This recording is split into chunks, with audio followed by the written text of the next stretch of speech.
ওয়ারিশরা সাধারণত জমি রেজিস্টার্ড বন্টন দলিল না করে মৌখিকভাবে সাধারণ কাগজে বন্টন করে ভোগ করে থাকেন।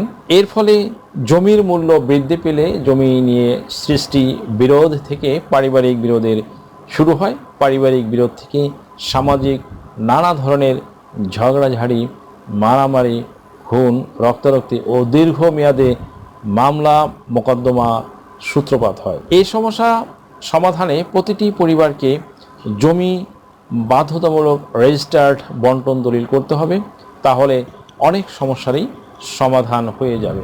সুপ্রিয় দর্শক মণ্ডলী, গত বুধবার 2023-24 অর্থ বছরের এডিপির মাসিক পর্যালোচনা সভায় ভূমিমন্ত্রী এসব কথা বলেন। ওয়ারিশ সম্পদ তথা উত্তরাধিকার সূত্রে প্রাপ্ত পারিবারিক সম্পদ সবাই বন্টননামা দলিলের মাধ্যমে নিবন্ধন করিয়ে নামজারি করে নিলে দেশে ভূমি বিষয়ক মামলা মোকদ্দমা অনেক কমে আসবে।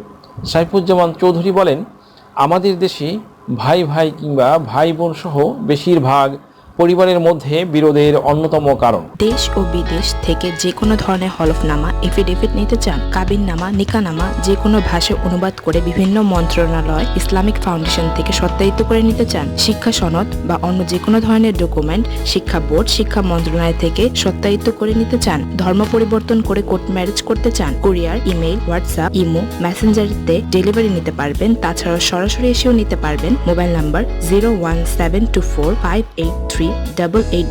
রেজিস্ট্রি বন্টননামা দলিল ছাড়া মৌখিকভাবে কিংবা সাধারণ কাগজে লিখে সম্পত্তি বন্টন বা ভাগ করা পরবর্তী সময়ে সম্পদের মূল্য বৃদ্ধি কিংবা নানা স্বার্থ সংশ্লিষ্ট কারণে পারিবারিক আপোষ ভেঙে যায়, জন্ম নেয় প্রজন্ম থেকে প্রজন্মান্তরের বিরোধ। সুপ্রিয় দর্শক মণ্ডলী, রেজিস্ট্রি বন্টননামার মাধ্যমে জনসচেতনতা সৃষ্টিতে সংশ্লিষ্টদের নির্দেশ দেন মাননীয় ভূমিমন্ত্রী। এছাড়া পারিবারিক সম্পদ বন্টনে বনের অধিকার আর রক্ষার বিষয়টি বিশেষভাবে লক্ষ্য রাখার ব্যাপারেও গুরুত্বারোপ করেন মন্ত্রী। একাধিক ওয়ারিশ বা ক্রেতা যদি যার যার প্রাপ্য জমি নিজ নিজ নামে আলাদাভাবে দলিল করে, তখন তাকে বন্টননামা তথা বাটোয়ারা দলিল বা পার্টিশন দলিল বলে। বন্টননামা বা বাটোয়ারা দলিল রেজিস্ট্রি করে নিয়ে সুনির্দিষ্টভাবে নামজারি করতে হয়। বাটোয়ারা দলিল ওয়ারিশদের মধ্যে সম্পত্তি বন্টনের মৌলিক প্রমাণ। বন্টননামা দলিলের পর ওয়ারিশ সম্পত্তির নামজারি করাও গুরুত্বপূর্ণ।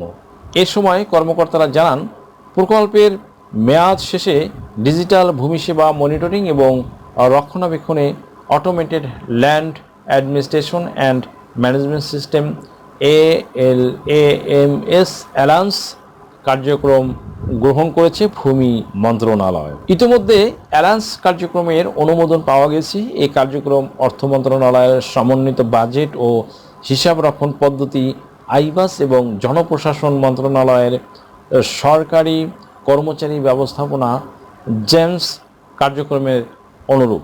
সুপ্রিয় দর্শক মণ্ডলী, অ্যালায়েন্স কার্যক্রম পুরোদমে চালু হলে আরও বেশি দক্ষতার সঙ্গে ভূমি মন্ত্রণালয় তথ্য উপাত্ত ভিত্তিক সিদ্ধান্ত গ্রহণের সুযোগ সৃষ্টি, ডিজিটাল সার্ভিস বাস্তবায়নে ডিজিটাল পদ্ধতি, আইন, বিধি, নীতি ও ম্যানুয়াল হালনাগাদ করে সময়োপযোগী করা, ডিজিটাল ভূমি সেবা জনগণের দোরগোড়ায় পৌঁছাতে মাঠ পর্যায়ে জনগণকে উদ্বুদ্ধ করা এবং স্মার্ট ভূমি সেবা সম্পর্কে নাগরিকদের জিজ্ঞাসার উপযুক্ত সমাধান দেওয়া সম্ভব হবে বলে ভূমি মন্ত্রণালয় থেকে জানানো হয়েছে। সুপ্রিয় দর্শক মণ্ডলী, আশা করি ভিডিওটি থেকে সামান্যতম হলেও উপকৃত হয়েছেন।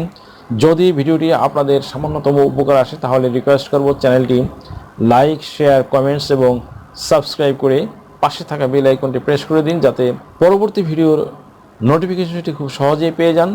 সেই পর্যন্ত সকলে ভালো থাকুন, সুস্থ থাকুন, নিরাপদে থাকুন।